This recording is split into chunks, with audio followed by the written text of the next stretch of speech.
Lydia Kimani, or Lydia Kimani.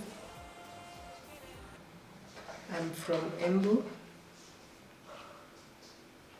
but I live in Rongai.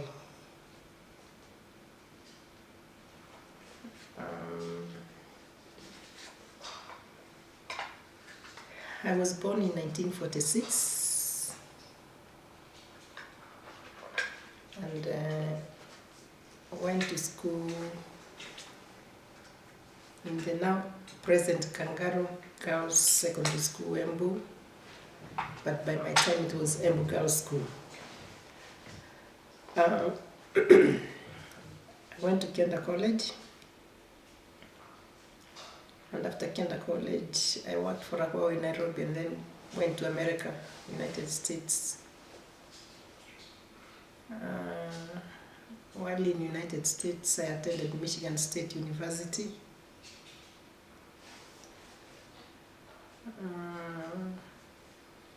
And left US in 1984.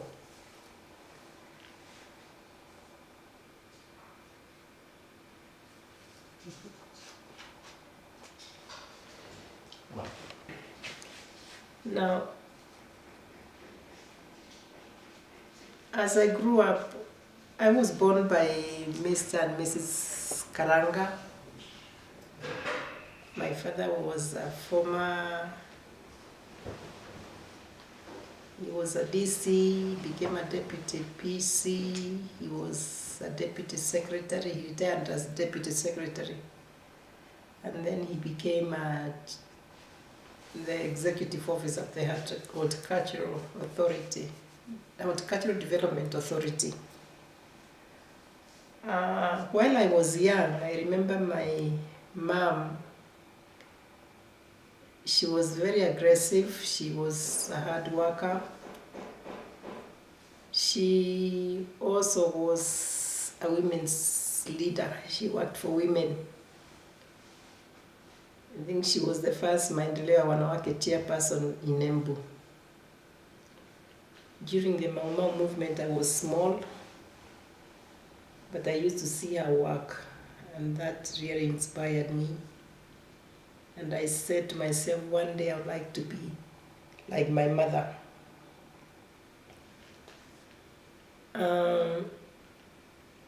But when I went to America, I was exposed to so many things. I got married in 1972. We came to Kenya for our wedding and went back to the States. When I came back in 1984, Mrs. Kiano, Jane Kiano, is a very close friend of mine. She told me to contest for the Maendeleo. She asked me to contest for the Maendeleo Wanawake Chairperson of Embu. So in 1989 is when I was elected the chairperson of Maendeleo Wanawake Chairperson, which I served for 17 years. I was the chairperson.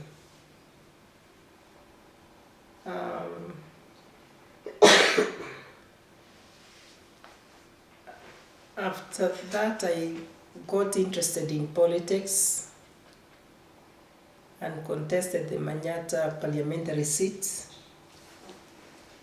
which I didn't win, but there were so many irregularities, we even went to court in 1992.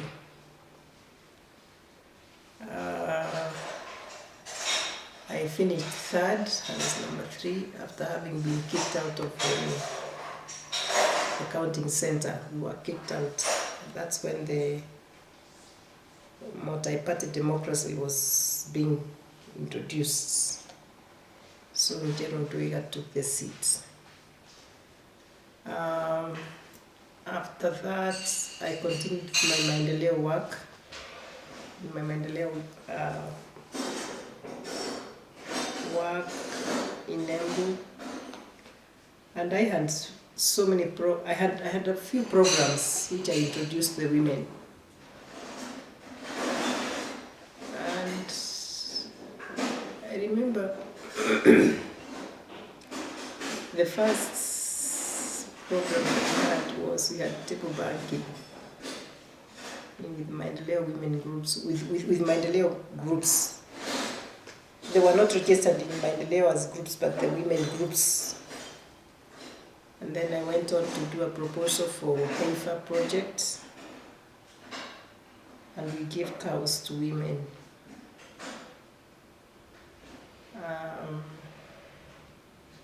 We also had maternal and child health program. So we were doing all those projects together. And I also had civic education for Maendeleo and Wanawake Embu, who were teaching civic education. And I was telling women they have to get up and fight for their rights. And I remember that in, I think it was 1995 or 96, when we had a few women who contested for civic seats, but they did not make it. But at least they tried. And after that, I decided to quit Maendeleo Wanawake chairmanship after being there for 17 years. I also was also a provincial rep, so I used to attend the National Executive Committee for Maendeleo. And I can say it has not been easy. It's not easy to have women in leadership, because women in leadership, except now I see it's a bit light. It's a bit light and it's a bit giving. By then, even a woman who was a member of Maendeleo Wanawake would be torn between her home and what she wants to do for Maendeleo. But I told them we had to persist for them to get somewhere, and they did.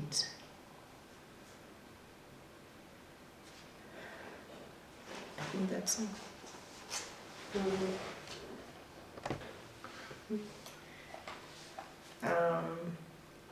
Maybe.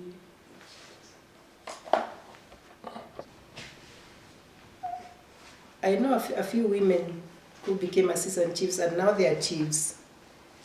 But they used to attend, they did not come to my office. They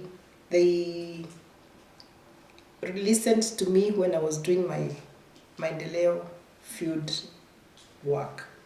If I have a baraza, I'll talk to them. That's what I said about it, civic education. And some of them did attend my civic education. Even some were tutors for my civic education. And then I would talk to the provincial administration. Because I was a member of the DDC, I used to raise the issues that women should be given a chance. So, and I think the officers who were there that time were also supporting the women issues. So these women, when the positions came, I told them to apply. They applied.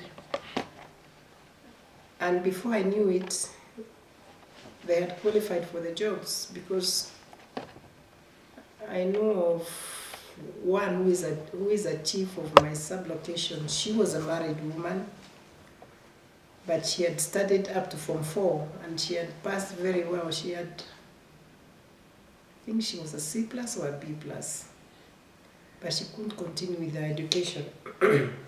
So when she applied, she got the job. But they said that the husband finally kicked her out, but she's still the chief.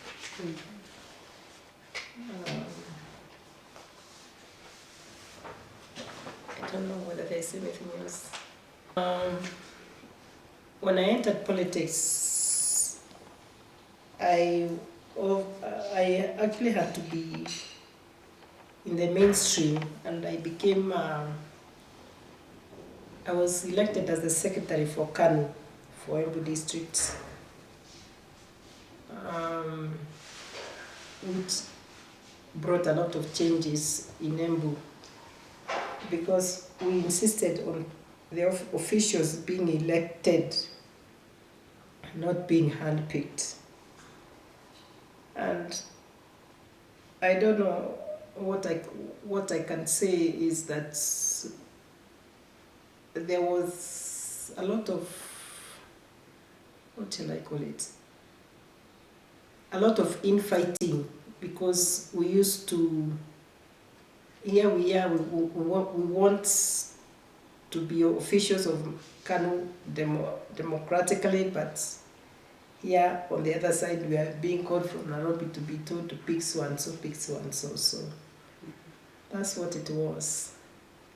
But we managed, and I would influence, even when we came to the National Executive Council, I would my voice was that women should not be left behind.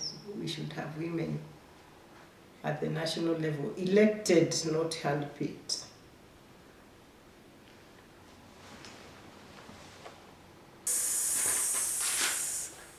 I was in ODM, and I went to ODM after I got out of KANU, and because I had seen ODM as a political party that is really out for representation, and they had issues.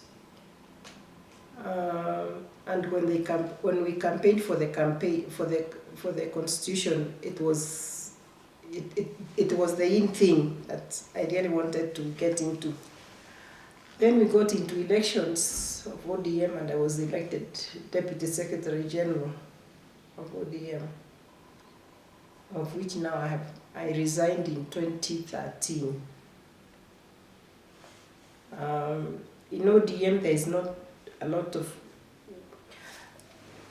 During our time, we used to have executive committees meeting, and there were free. We had freedom to talk. When the bosses are seated there, we would sit this way, and everyone was expected to express themselves, say what they think, and yeah, it was. I did not, if you ask me, that title is so big, I did not achieve anything in ODM. And that's why I quit, because I felt I was just being here used as a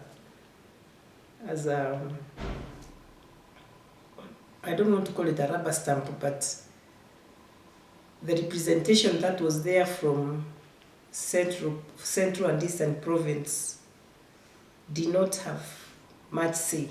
It is like it was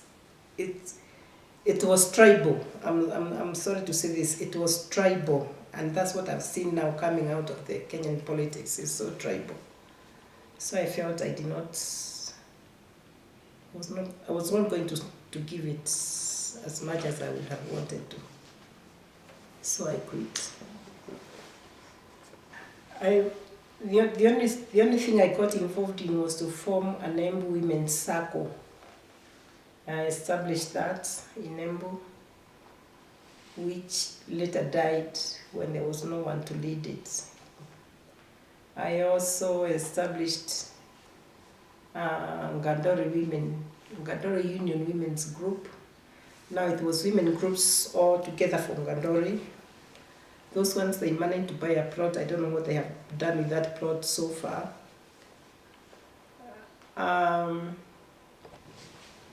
There is nothing more that I did other than those two.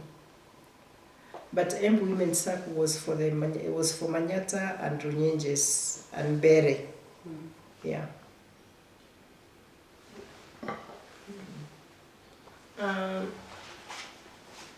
The only thing I'm proud of is where I left the Maendeleo, Embu Maendeleo, Wanawake. I left it at a place where I felt we had moved a few steps up, because I even got them a plot. They have a big plot which I understand was being sold the other day, and I was communicating from Uganda.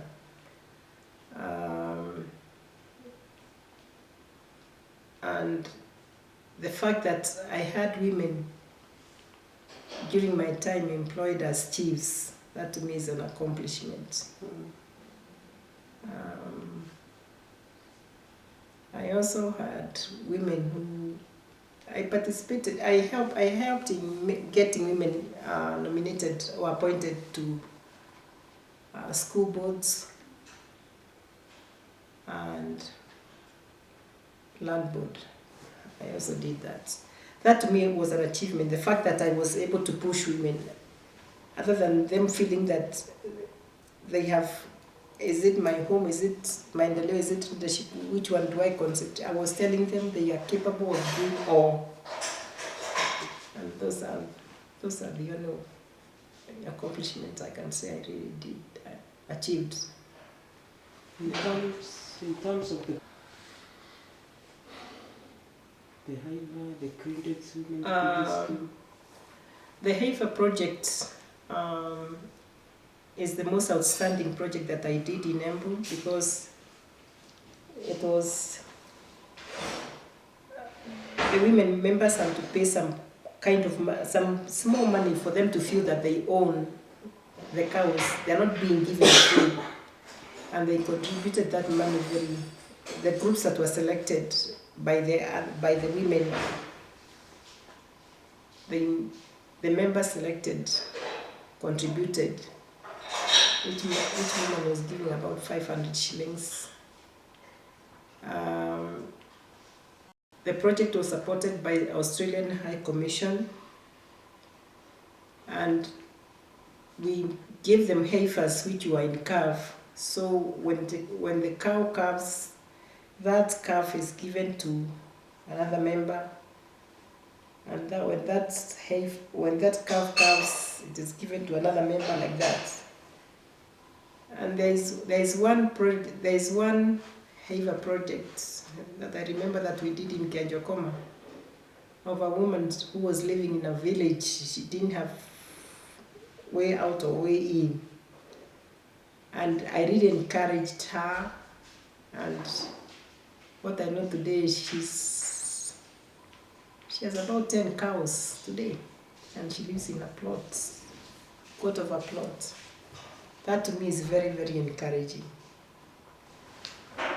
because even now the husband joined her in rearing the cows, in selling the milk and whatever.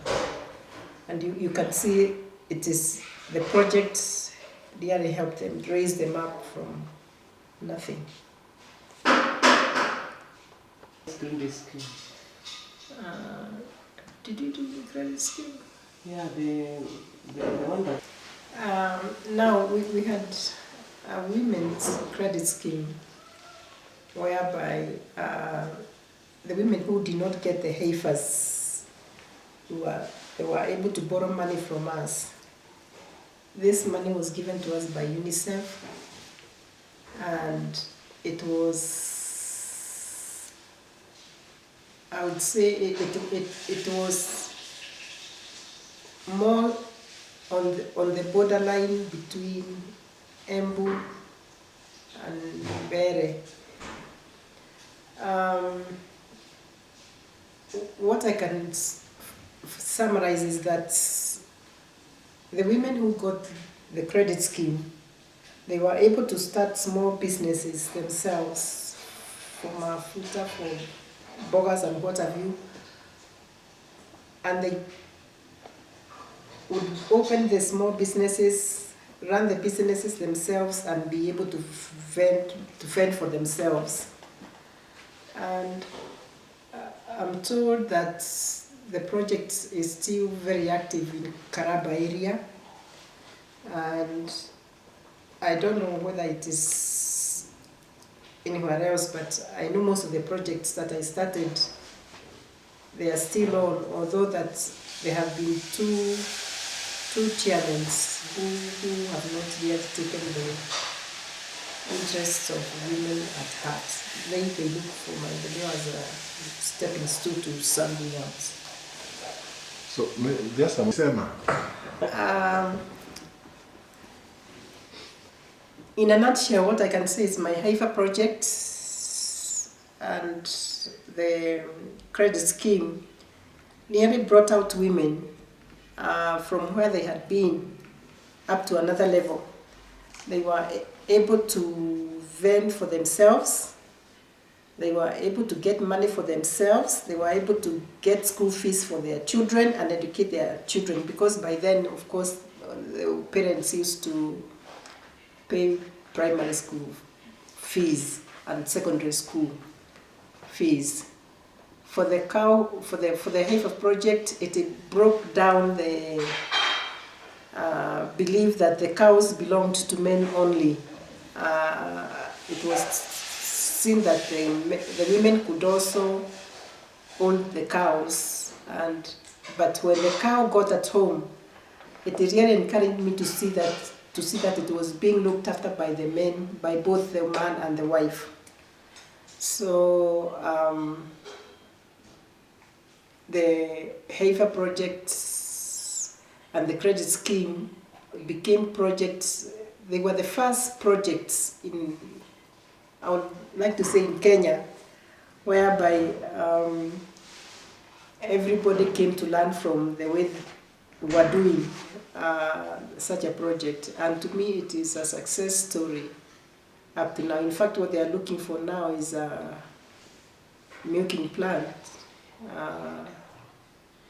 And I don't know whether unless or who would want.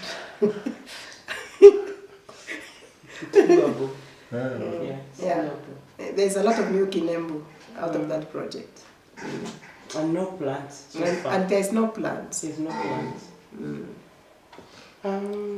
Maybe.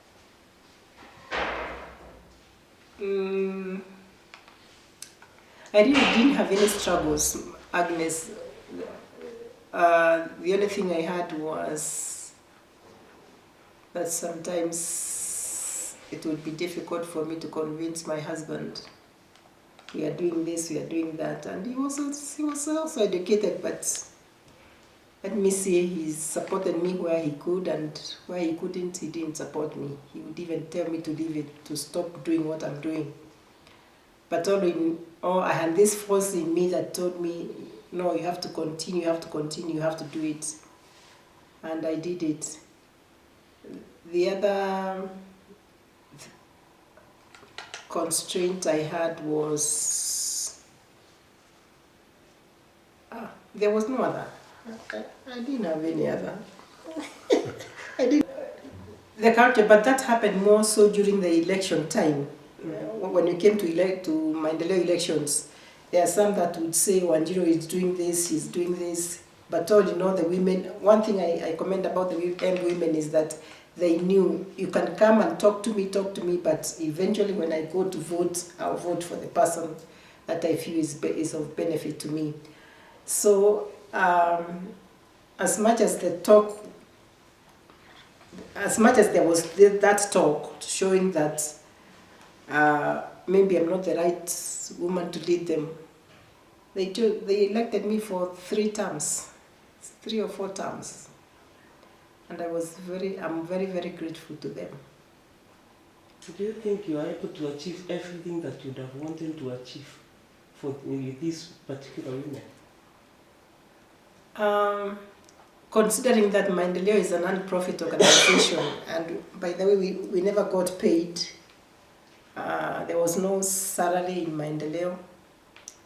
I believe I achieved what I would have wanted to achieve.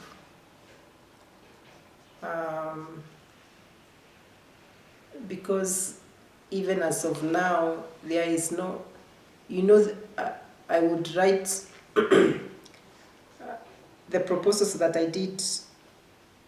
I would factor in the fact that we had no money in the office, so that factor would be included in.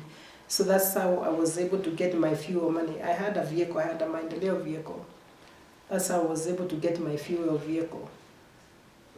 And it was difficult on that part, but we managed.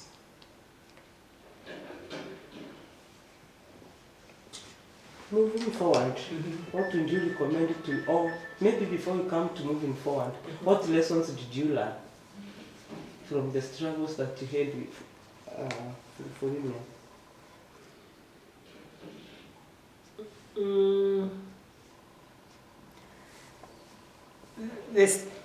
What I learned is that Maendeleo organization cannot benefit, as it is structured today, cannot work alone and expect to succeed. They'll have to bring in other people, people like provincial administration. They have to work very closely with provincial administration. They have to work with other NGOs for them to be able to achieve something that is at least can be seen to be getting women or to be minding the business of women. And I also learned that in Embu, it wasn't easy. I said I didn't have The challenge. The challenges were mostly men. Men were my challenge. They were a challenge. In that I would go and have a meeting in a certain place, and then they would go and tell women, what you are being told by Wanjiru is nonsense, or it doesn't work. You know. And one other thing I would like to add is that they need qualified people to work with the work with the present chairman, as during our time, because also my success was Agnes's success also. She worked very hard in the projects. Yeah. Our success in Embu was not mine alone. Actually, we succeeded because, let's say, I had my inputs, but more so the field worker who worked with us that time was Agnes Mogane, who would even work extra time to make sure that the project succeeded. And I'm sure that on behalf of Embu women, I would like to say thank you to her.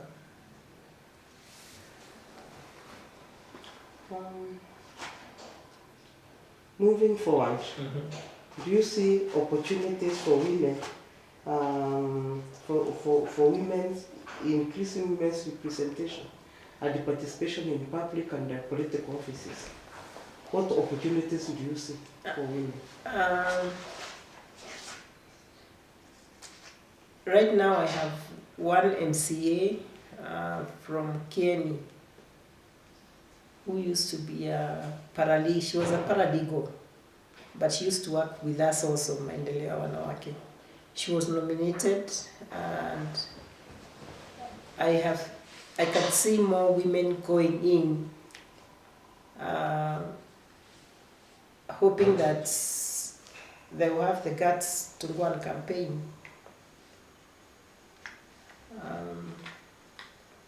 Yes, it's possible. It's possible for women in Embu to get to elected offices.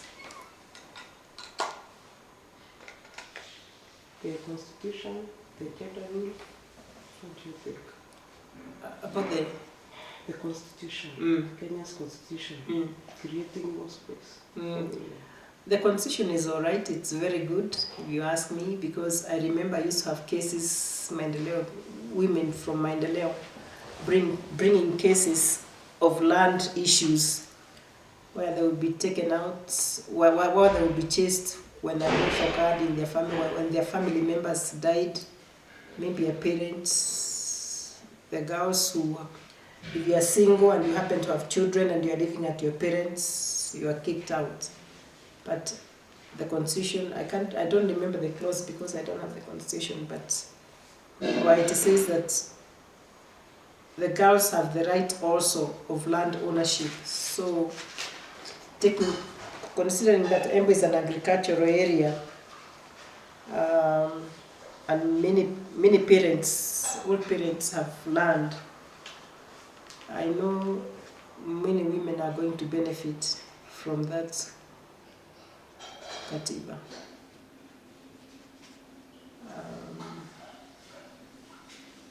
And also other issues that favor women who have more or less the same equalities as men. Looking at it would be good if women organizations can work together, especially the National Council of Women, that's what it's called, the National Council of Women, Maendeleo ya Wanawake, and other NGOs, if they could come together and identify what are the issues that each organization is catering for, so that they can help women meet their objectives. But when the women organizations are fighting, then you find that not Maendeleo, no women, no National Council of Women, no any other NGO, they won't get very far with whatever they are trying to do. So what I'm saying in a nutshell is that there is need for coordination among the women organizations. Because I remember I was also a member of National Council of Women, so I used to get what I get from my national NCWK and go and work with it in Maendeleo ya Wanawake. So there will be need for collaboration.